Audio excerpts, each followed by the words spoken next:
kalimat-kalimat Anda tadi sangat berpengaruh di publik. Nah, untuk kesiapan secara lancar di tanggal 14 nanti, seperti apa Pak?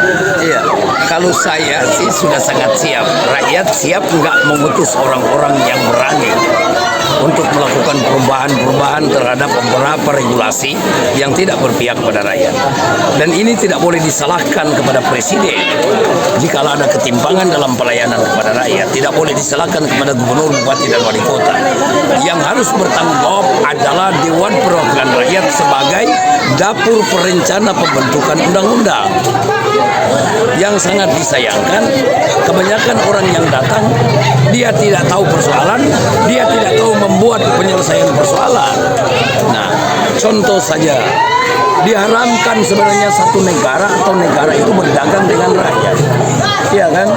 Coba bayangkan, negara mengeluarkan undang-undang, DPR yang keluarkan, DPR yang merancang bersama Menteri Kesehatan, DPR yang berkewenangan untuk menelisik tentang undang-undang itu. Apa berpihak kepada rakyat atau tidak?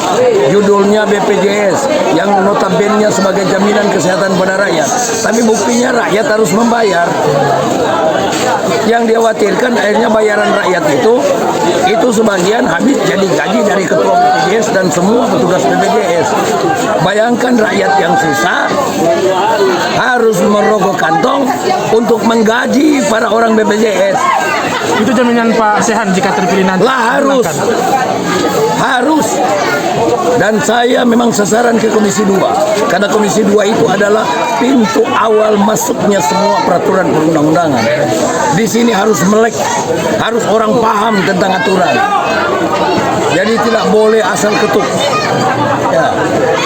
Negara kita ini negara yang kaya, negara yang mempunyai garis pantai yang cukup panjang, kurang lebih 91,2 juta kilometer, laut yang terbaik di dunia, laut yang kaya raya. Kita punya hasil pertambangan, migas non migas, kita punya hasil perkebunan yang luar biasa, kita punya kopra dan cengkeh yang masuk deretan sebagai negara penghasil terbesar dunia. Kita orang punya semua, kita orang punya hasil yang luar biasa, tapi rakyat dalam menderita, hutang negara bertambah. Di mana letak kesalahan?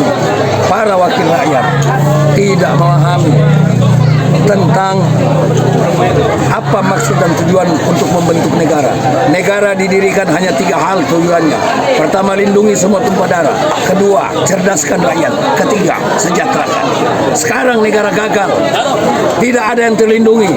Hasil alam kita dikuasai oleh negara asing 70%. Rakyat kita tidak tahu apa-apa tentang nilai-nilai demokrasi. Kemudian rakyat kita semakin miskin. Berarti tujuan membentuk negara gagal. Saya katakan bahwa pemerintah sekarang ini dalam posisi gagal. Tidak boleh dikatakan baik. Tapi yang paling bertanggung jawab adalah Dewan Perwakilan Rakyat yang 575 orang yang dipilih rakyat tahun 2019 harus bertanggung jawab. Kenapa lahir undang-undang yang tidak berpihak pada rakyat? Oke, kalimat Anda tadi sangat keras. Jika ada yang merasa tersinggung, Ami siap apapun yang akan dihadapi. Lah silakan tersinggung. Saya berbicara apa yang saya tahu. Yang tersinggung itu berarti orang yang benar-benar tidak melakukan sesuatu. Kalau orang yang dia lakukan apa yang saya katakan sebagai fungsi DPR, dia senyum-senyum aja. Tapi kalau tersinggung dia tidak berbuat. Kenapa yang mau maju ke DPR RI? Yang pertama, satu hal yang paling aneh, negara berdagang dengan rakyat. Mau ditahu negara berdagang dengan rakyat? Negara kasih keluar undang-undang yang bikin DPR RI, DP nama jaminan kesehatan, ada toh? Ada. DP? Yes. Negara bikin undang-undang, DPR yang bikin, dia akal, dia bilang negara yang jamin kesehatan padahal yang membayar tiap bulan moni. Betul? Betul?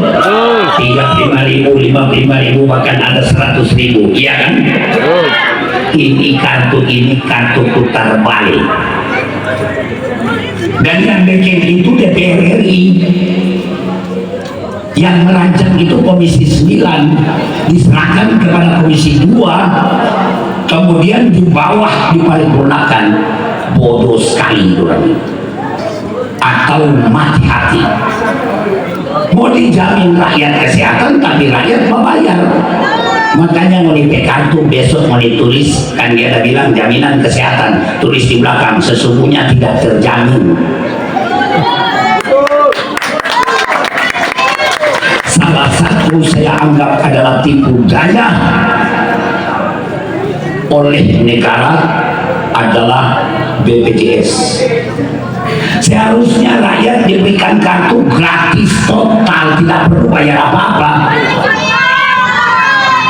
Karena negara ini tahun ini saja kelola 3.000 triliun, 2.000 triliun dari pajak yang dikumpul para rakyat. Masa rakyat masih dimintakan uang dikala dia sakit? Kenapa saya bicara ini? Karena yang bikin undang-undang bukan presiden, bukan gubernur, bukan wali kota, dan bukan bupati, dan bukan DPR provinsi dan kota. Yang bikin itu DPR RI, termasuk anak orang yang menyadap pilih yang lalu dari sudut. Ini rakyat mesti tahu, Bapak. Itu satu yang paling yang marah. Kenapa negara menipu rakyat, berdagang dengan rakyat? Seharusnya rakyat tidak boleh keluarkan uang 1% pun jika dia sakit. Caranya bagaimana? Kirim orang jadi DPR RI yang tahu aturan, dan berani bakal dari presiden dan menteri. Deng Eyang Jo. Dan jangan kirim tuh orang cuma DP semengken yang tebal. Pak, di DPR itu Pak Imam mau bakalai Pak. Pak Ojo Pak. Orang harus memahami 70% hukum, dan dia tahu menyusun aturan, dia tahu selesaikan persoalan, dan dia berani berdebat dengan para pengambil kebijakan, yaitu menteri-menteri dan presiden. Boleh, karena di sana itu koboi semua. Karena yang menyusun undang-undang, yang mau undang-undang ini oligarki, bajingan semua. Dong tahu dos-dos dulu ekonomi colong di muka DPR RI. Karena mau setuju, nama doi satu dos. Pak, begitu Pak. Waktu Sogo, makanya anggota DPR RI notabene dipilih oleh rakyat, dia buat undang-undang justru menyiksa rakyat. Upah dia.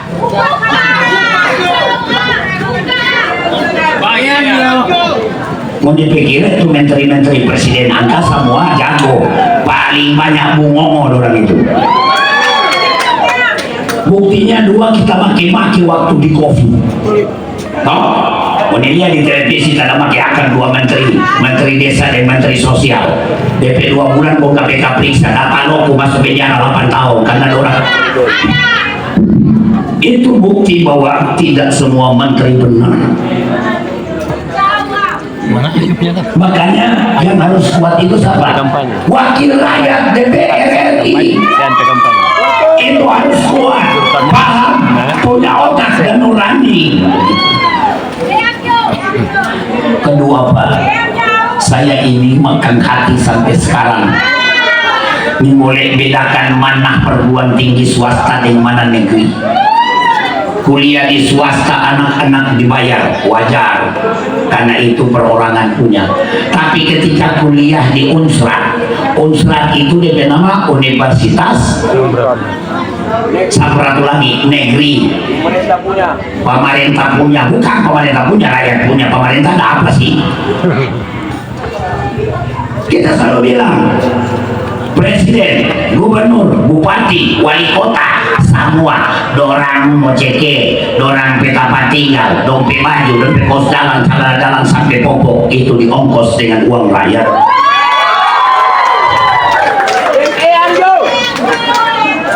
Nyata ada pemerintah itu pelayan. Kita 10 tahun jadi bupati, Bortim daerah tambang. Habis jabatan, helir rumahnya ada bikin pakar. Nyata pernah ada beli oto. Kenapa? Pendapatan gaji pokok kepala daerah, wali kota dan bupati sama, hanya 6.450.000. Betul toh? masih orang itu eselon 2 lebih tinggi, TKD-nya tinggi. Orang apa? BOP-nya cuma 9 juta sampai 18, kecuali ada kegiatan biasanya jadi penanggung jawab 1,5 juta sampai dengan 2 juta. Paling tinggi kepala daerah itu 60 juta bersih dia terima, itu halal. Lebih dari situ doi setan. Kupas Maria. Ini harus dibuka. Uang rakyat banyak, tapi dikelola oleh para monyet. Banyak doi. Tapi yang bekerja ini kan yaki semua. Cuma mau kasih salah apa Pak Yaki? Bukan, ini Yaki kagak jadi pejabat karena ngoni yang bapi. Ngoni. Waktu pemilihan ngoni. Gara-gara ngoni kalau semalam makupas, apalagi beras mahal begini. Mama-mama so tahu DPT ini. Malam makupas dong gunung lampu kalau buka sedikit itu pintu. Kalau tunggu tuh orang Batoki. Sampai yang mengantar duit 300 itu yang dong pilih. Tapi akibat ngoni yang sulit. Ngoni terima duit 300 begitu pilih dia tidak peduli, dia tidak pernah perbaiki aturan supaya ngoni jadi betul. Karena dia bilang sob aku bayar kita orang pok selesai. Makanya Bapak Ibu, hati-hati ketika memilih pemimpin, apalagi orang umat Islam. Kan sudah diajarkan Pak orang, jikalau ada orang yang baik maka berikanlah dia kesempatan. Kata Nabi ada 3 golongan yang kita ini mau. Salah satu laki-laki yang memilih orang yang tidak baik dan mengabaikan yang baik. Aku tidak akan memandangnya nanti di Yaumil Mahsyar nanti. Jadi mengira ini pemilihan asal-asal, tanggung jawab sampai di hadapan Tuhan. Kita sedih kalau kita orang ini umat Islam akhirnya masuk neraka karena caleg ajak masuk neraka. Yo, karena demi Allah, katanya Bapak Imam, dari 6.626 ayat di 114 surat, dari 2.400 hadis yang sahih, tidak ada satupun yang mengatakan bahwa orang yang menyogok penghuni dengoni yang tak terima berdosa. Yang tidak ada, aman, yang tidak berdosa. Yang tidak berdosa kalau terima sogokan. Kalau berdosa gampang pembakal Tuhan, tong istighfar, pegang tasbih. Makanya kata Nabi al-rashi wal murtasi finar, orang yang bakal sering terima masuk neraka semua.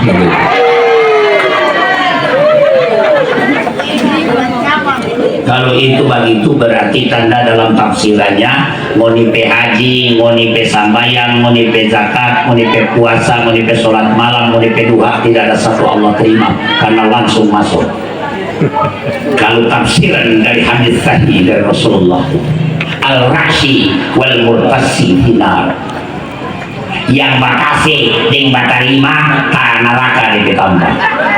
Ada ibu-ibu di botin dia bilang kalau begitu yang tunggu ambil itu doi kok tongnya kau pilih pada orang sama ngana mengaku pa yang satu ngana pilih yang satu berarti masuk gulungan munafik. Allah dalam Al-Quran surat nomor 4 ayat 145, innal munafiqina fid darkil, tahu tu darkil, kalau bahasa mengondo bilang pokoknya kita melempar akan panah di neraka paling akhir.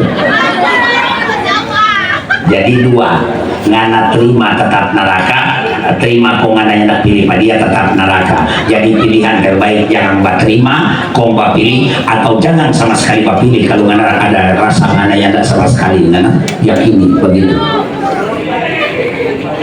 Itu yang betul. Kenapa Pak Imam ini kita ungkap? Kita takut sampai di imam berdoa Allah yang tak terima karena jamaah tukang terima dari sobo. Jadi kalau mengalir di dalam darah yang haram, mana? Allah bukan pembohong. Makanya kita kasih ingat barang itu. Bukan karena yang mau para mendoi, yang itu senang jika dipilih rakyat, tapi jauh lebih senang jika rakyat itu cerdas dan rasional, karena pasti akan memilih orang yang cerdas dan rasional. Ini pemilihan begini bukan nanti di Indonesia. Indonesia baru tahun ke-20, Amerika baru tahun ke-100. Pemilihan langsung begini sudah dilakukan sejak daripada wafatnya Sayyidina Abu Bakar Siddiq. Waktu itu ada dua calon, ada Umar bin Khattab, ada Sufyan Ats-Tsauri. Tapi malamnya lari Sufyan Ats-Tsauri sehingga jadi calon tunggal, maka aklamasi Umar bin Khattab. Umar bin Khattab dibunuh di waktu subuh. Kemudian ada dua khalifah, dipilih langsung lagi Utsman bin Affan dan Ali bin Abi Thalib. Utsman bin Affan menang 1 suara. Jadi demokrasi di dalam Islam sudah diajarkan 1400 tahun kemarin. Makanya saya banyak berbicara, lebih banyak berdakwah. Saya senang dipilih, tapi saya lebih senang kalau orang beriman dan memberikan pilihan dengan cara yang cerdas dan nurani yang baik kepada orang yang tepat.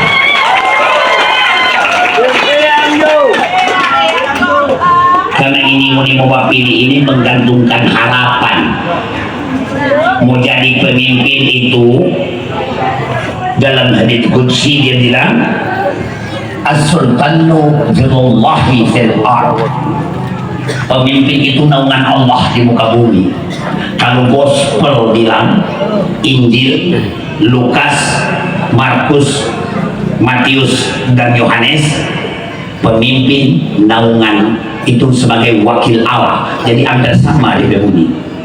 Di Bible bilang wakil Allah, kalau hadits qudsi bilang naungan Allah. Kalau naungan Allah berarti orang yang jujur dan baik. Tapi kalau dia sobat-sobat, berarti dia naungan setan. Dia orang yang pasti tidak boleh dipercaya. Jangan kasihan Moni, gara-gara DP kursi dia masuk neraka. Moni juga terima duit 300 masuk neraka, tapi dia tiap bulan terima 340 juta. Itu DP soy. Kita tak khawatir, jangan-jangan kita orang ini siksa. Kan yang masuk di akal, negara Indonesia kaya kok. Mana tahu negara di dunia ada berapa? 240 negara besar dan kecil. Indonesia nomor 1 kekayaan di dunia. Nomor 1. Arab Saudi, Emirat Arab, Kuwait, Qatar. Cuma 2 DP hasil. Cuma minyak dengan buah korma. Cuma 2 dompet hasil, tapi rakyatnya sejahtera. Tiap orang melahirkan anak langsung ada gaji 14 juta. Padahal hasil negaranya cuma minyak dengan korma. No, Indonesia masuk di 13 negara produsen minyak sama di Arab. Tapi Arabnya tidak ada emas, Arabnya tidak ada nikel, Arabnya tidak ada kopra, Arabnya tidak ada cengkeh, Arabnya tidak ada batu bara, Arab di laut miskin. Kita orang kaya, tapi siapa rakyat penuh dengan hutang. Ini ada dulu ini, jangan berharap punya hutang. Negara semua hutang akan setiap jiwa di Indonesia 65 juta satu orang. Sekarang yang ini dulu ini belum tambah di hutang di koperasi.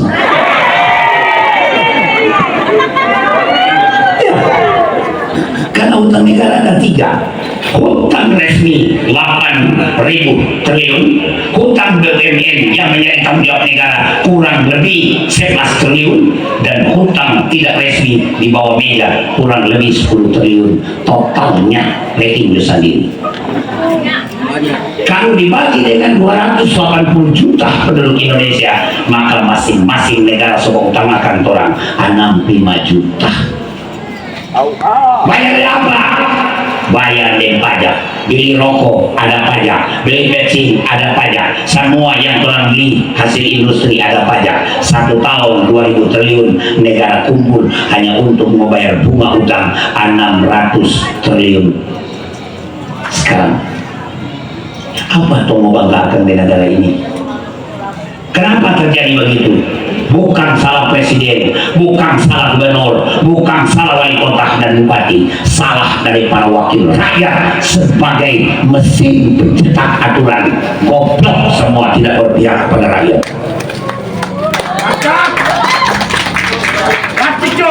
Seharusnya DPR tolak ketika presiden meminta untuk membuat perpu pembatalan terhadap Undang-Undang Nomor 17 tahun 2013 tentang APBN diambil alih keuangan oleh negara. Itu pelanggaran konstitusi. Kalau sehat ada DPR, sungguh mati kita bakar itu DPR satu kali. Itu pelanggaran. Karena hak budget ada di DPR, bukan di presiden, bukan di wali kota, bukan ada di gubernur, tapi kemudian dimaskurkan dengan Perpu 1 dan Undang-Undang Nomor 2, sehingga hak budget menjadi di tangan presiden. Ini adalah pengangkangan terhadap konstitusi. Saya orang hukum, jadi saya tahu ini harus ada orang yang berani untuk datang teriak dan minta untuk merubah itu. Insya Allah kalau yang jadi yang sasaran Komisi 2, karena Komisi 2 itu adalah pintu masuk untuk pembuatan undang-undang dan peraturan pemerintah serta peraturan menteri. Saya akan merubah pertama undang-undang kesehatan tentang BPJS, harus dirubah, tidak boleh rakyat membayar seperti itu. Karena rakyat sudah cukup sulit. Rakyat punya uang di tangan presiden, di tangan gubernur, di tangan wali kota dan bupati. Tidak pantas rakyat itu harus membayar lagi urusan kesehatan. Ini di negara ini mesti kasih betul, Pak. Kalau ada rakyat kecil melanggar di pasar, dong dusun dan satpol PP. Tapi kalau ada pengusaha besar, dorangnya tidak anggap. Padahal kalau orang kaya melanggar itu kurang ajar, kalau orang kecil melanggar itu karena keterpaksaan.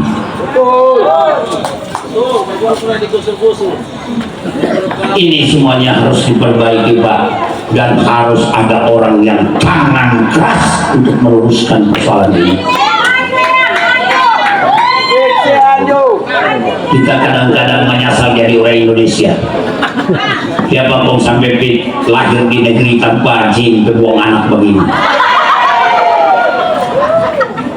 Tapi sebagai anak bangsa, saya berupaya. Alhamdulillah, 1,5 tahun kita acu akan impan. Bahkan amalia kita tolak ke Demokrat. Tapi habis sholat subuh tiba-tiba 8 bulan lalu, Bang Zul, ketua umum, telepon saya. Di mana?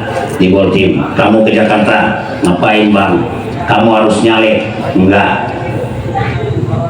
saya capek, nggak ada duit. Apa dia bilang? Kan perjuangan rakyat Sulawesi Utara belum selesai, kamu harus maju. Badiri kita dan sajadah siap tuh. Kalau turun 9 dari rakyat Sulawesi Utara, saya siap untuk mewakafkan diri saya untuk rakyat Sulawesi Utara. Dan kita berangkat, tanya Pak Bobi. Berangkat. Siang itu kita berangkat. Kamu harus maju. Kamu harus lanjutkan keinginanmu. Ngana pikiran itu dibilang kasih terus hanya ke DPR RI bisa ngana dapat menyelesaikan harapan-harapan itu. Alhamdulillah ketua umum mendorong saya. Dia tahu kita ini dia bersifat memang. Kalau untuk rakyat kitanya nak tahu mati. Ini mau bikin apa? So pernah jadi anggota DPR di Gorontalo. So dapat lagi ini perempuan Gorontalo gagal ya. Dia Odi. La ilaha illallah. Apa lagi? Pak Nursiwin Yunus Dinggio, Hala Ayu Olihi itu. Jadi kita pikir-pikir so cukup Jo. So pernah jadi anggota DPR, so pernah jadi bupati, so pernah jadi pengusaha, biar banyak harta, biar banyak jabatan. Begitu Maliki mau cabut, imam bungkus sama deng dodol pembawa dikubur, selesai. Nggak ada urusan. Makanya daripada kita sadar bahwa kita amal ini sadiki, kita ibadah sadiki, kita mesti cari jalan pintas untuk masuk surga. Caranya yang paling tepat, membela rakyat yang tertindas, itu yang paling tepat. Insya Allah. Siapkan doi 1,5 miliar setiap anggota DPR ini. Tiap turun ke Manado 300 sampai 450 juta dia dapat isi buku. Doi itu negara untukkan kepada rakyat yang baku dapat begini DP nama reses 200.000 satu orang. Pernah lo bikin?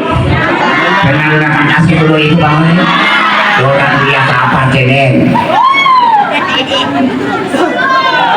1 tahun negara siapkan untuk dibagikan ke rakyat dalam bentuk reses 5 kali dalam 1 tahun. Turun ke dapil bawa doi 300 sampai 450.000. Bebas dapat baca cerita 10 menit 20 menit minta aspirasi terus tak.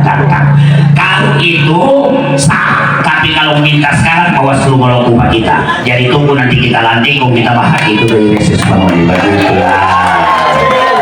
Karena itu memang negara yang kasih 200.000 satu orang duduk.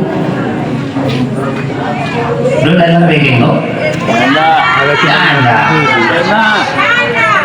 Ada cuma 50.000. Lain kali makanan dos yang. Padahal dulu udah bawa 300.000 paling kecil. 300 juta. Seharusnya kalau 1.000 orang udah kumpul 300.000 seorang.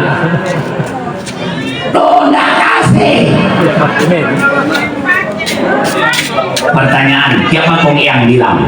Siapa kita buka-bukaan? Supaya kalau insya Allah kita Allah izinkan lewat tangan rakyat om kita dilantik, pagi itu kita turun di kotanya yang anak ini ada bilang karena ada bawa doi reses mana pagi itu mana pagi itu kasih bilang memang supaya tidak ada dusta di antara kita.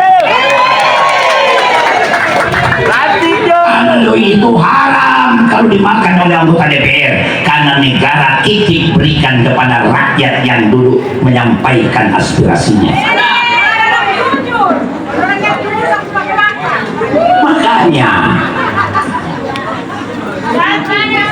jadi mendingan baik-baik anggota DPR RI maku beda dengan ini doang ini kasihan. Cuma siapa mau harus memilih leader DPR RI PAN, DPR provinsi PAN, yang ke kota PAN, supaya ngoni karena yang di Jakarta ore Pak Iqbal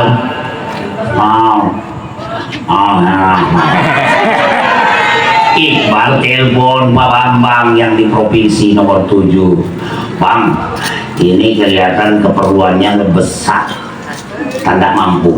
Oh, kalau cuma itu kita telepon anggota DPR RI keperluan besar, mana DP nomor rekening? Tak luncur lagi tuh. Benar. Yang makan sendiri. Tapi kalau mau dipilih di sini PAN, di provinsi warna lain, nyata tak sambung po. Jadi, teneng. Paket. Itu yang betul.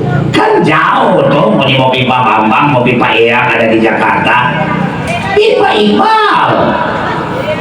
Iqbal, kenapa kita ngomong-ngomong?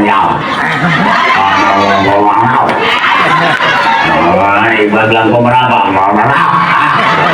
Telepon.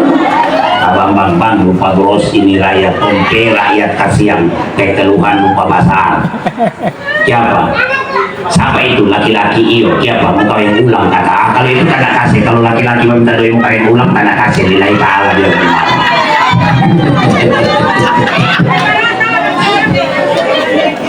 Jadi kalau masih selektif Iqbal. Siap. Kurang kali ada yang bakal minta doi padahal dia mau kawin ulang, jangan DP bini mau bunuh bukan.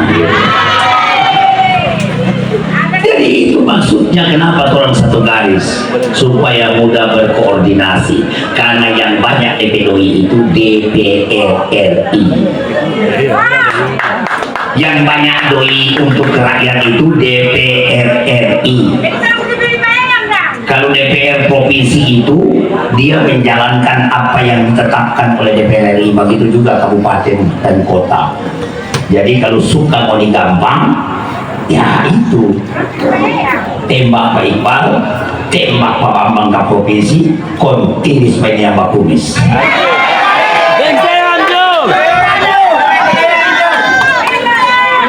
Itu gampang karena rencana yang kalau insya Allah jadi, karena ini kita mau bikin kita pesta hari ini kita janji insya Allah ada disaksikan insya Allah kalau memang tapi saudara ini siap, karena tentunya dia yang asal di Jakarta tapi dia kita mau bikin kantor di sini DP nama Sehan Center.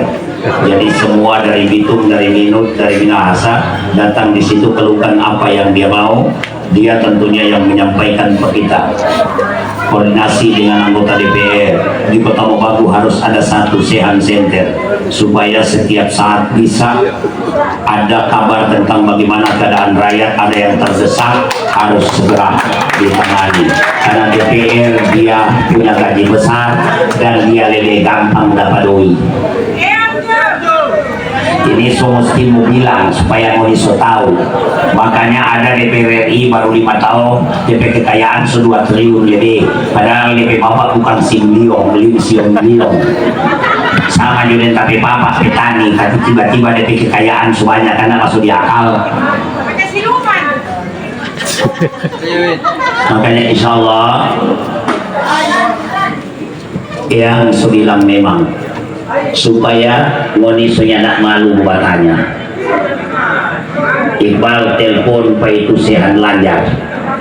Orang ini susah, orang begini dan begitu. Telepon Pak dia, maka Iqbal telepon Pak Bambang atau telepon Pak Ketua DPW sebagai penguasa PAN di Sulawesi Utara. Maka langsung dibilang, saudaraku, orang dalam keadaan begini dan begitu. Siapa dia itu? Begini, mana DPR ini? Luncur, begitu.